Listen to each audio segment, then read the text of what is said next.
video kali ini, kami akan membincangkan tajuk bagaimana degradasi ekosistem karbon biru iaitu ekosistem bakau dan rumput laut berkait dengan fenomena pemanasan global.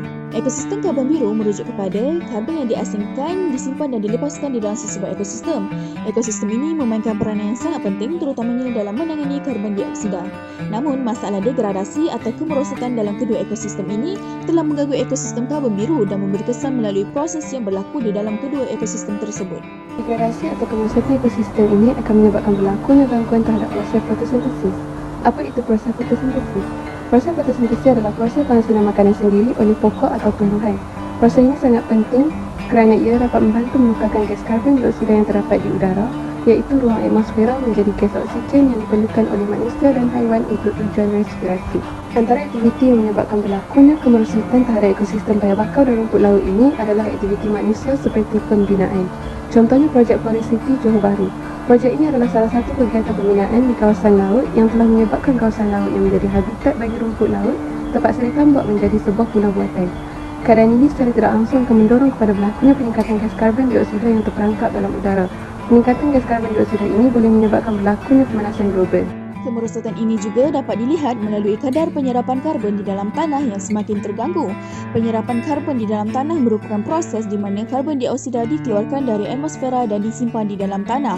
Kemerosotan ekosistem ini mengakibatkan penyusutan paras karbon organik seperti asid amino di dalam tanah.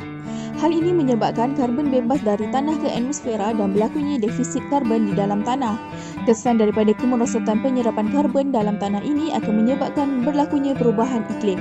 Apabila banyak karbon yang telah dibebaskan ke atmosfera, maka fenomena pemanasan global akan berlaku kerana gas karbon ini bersifat panas yang boleh memanaskan suhu bumi. Aktiviti manusia dan bencana alam dapat mengganggu proses sekustrasi karbon ke dalam biosumber kayu, tanah dan pemineralan semula jadi. Karbon akan diserap dan disimpan di dalam dahan, daun dan bunga pokok paya bakau serta rumput laut semasa proses fotosintesis. Apabila bahagian pokok itu layu dan jatuh ke tanah, proses sekustrasi tanah akan berlaku apabila karbon organik ditukarkan kepada karbon inorganik serentak dengan proses cengkaman akar dalam tanah lembap di mana karbon tidak dapat kembali ke atmosfera kerana ia tertutup dari udara. Oleh itu, karbon dapat disimpan dalam tanah untuk beribu-ribu tahun. Aktiviti penyahutan hutan paya bakau dan rumput laut dapat meningkatkan proses penguraian lalu mengakibatkan peningkatan karbon serta gas metana ke udara.